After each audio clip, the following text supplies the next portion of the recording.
नमस्कार, मैं आपके साथ अंजना और आप देख रहे हैं नेशनल न्यूज नेटवर्क।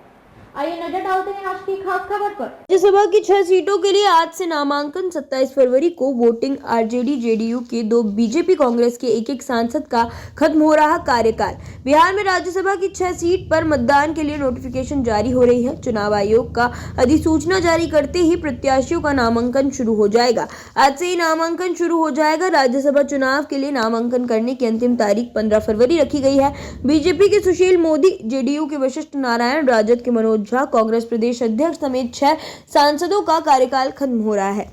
नामांकन पत्र की जांच 16 फरवरी तक, पार्टी प्रत्याशी 15 फरवरी तक नामांकन पत्र सबमिट कर सकेंगे। नामांकन पत्र की जांच 16 फरवरी तक की जाएगी। प्रत्याशी चुनावी मैदान से 20 फरवरी तक नामांकन वापस ले सकेंगे। यदि जरूरत पड़ी तो 27 फरवरी को वोटिंग कराई जाएगी। वोटिंग एक सीट पर एक से अधिक प्रत्याशी रहने पर होगी। ऐसी स्थिति कम देखी गई है। वोटिंग के बाद काउंटिंग कराई जाएगी। 6 सांसदों का कार्यकाल समाप्त। राज्यसभा के 6 मौजूदा सांसदों का कार्यकाल समाप्त हो रहा है। उनमें राजद और जेडीयू के 2, बीजेपी और कांग्रेस के एक सांसद हैं। राजद सांसद मनोज झा और अशफाक करीम का कार्यकाल 2024 में समाप्त हो रहा है। वहीं कांग्रेस के प्रदेश अध्यक्ष अखिलेश प्रसाद सिंह का कार्यकाल भी समाप्त हो रहा है। जेडीयू के राष्ट्रीय उपाध्यक्ष वशिष्ठ नारायण सिंह और अनिल हेगड़े का कार्यकाल 2024 में समाप्त हो रहा है। राज्यसभा सांसदों का कार्यकाल समाप्त हो रहा है। उसमें सबसे प्रमुख नाम बीजेपी नेता सुशील कुमार मोदी का है।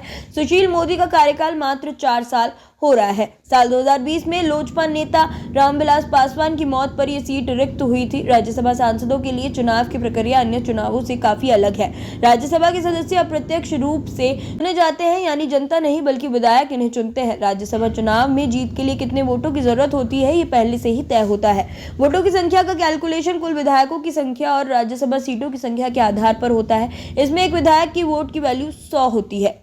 नामांकन पत्र की जांच 16 फरवरी तक, पार्टी प्रत्याशी 15 फरवरी तक नामांकन पत्र सबमिट कर सकेंगे। नामांकन पत्र की जांच 16 फरवरी तक की जाएगी। प्रत्याशी चुनावी मैदान से 20 फरवरी तक नामांकन वापस ले सकेंगे। यदि जरूरत पड़ी तो 27 फरवरी को वोटिंग कराई जाएगी। वोटिंग एक सीट पर एक से अधिक प्रत्याशी रहने पर होगी। ऐसी स्थिति कम देखी गई है। वोटिंग के बाद काउंटिंग कराई जाएगी। 6 सांसदों का कार्यकाल समाप्त। राज्यसभा के 6 मौजूदा सांसदों का कार्यकाल समाप्त हो रहा है। उनमें राजद और जेडीयू के 2, बीजेपी और कांग्रेस के एक सांसद हैं। राजद सांसद मनोज झा और अशफाक करीम का कार्यकाल 2024 में समाप्त हो रहा है। वहीं कांग्रेस के प्रदेश अध्यक्ष अखिलेश प्रसाद सिंह का कार्यकाल भी समाप्त हो रहा है। जेडीयू के राष्ट्रीय उपाध्यक्ष वशिष्ठ नारायण सिंह और अनिल हेगड़े का कार्यकाल 2024 में समाप्त हो रहा है। राज्यसभा सांसदों का कार्यकाल समाप्त हो रहा है। उसमें सबसे प्रमुख नाम बीजेपी नेता सुशील कुमार मोदी का है। सुशील मोदी का कार्यकाल मात्र 4 साल हो रहा है। खबरों में अब तक के लिए बस इतना ही। फिर होगी आपसे मुलाकात ऐसी एक खास खबर के साथ। तब तक के लिए नमस्कार और देखते रहिए नेशनल न्यूज नेटवर्क।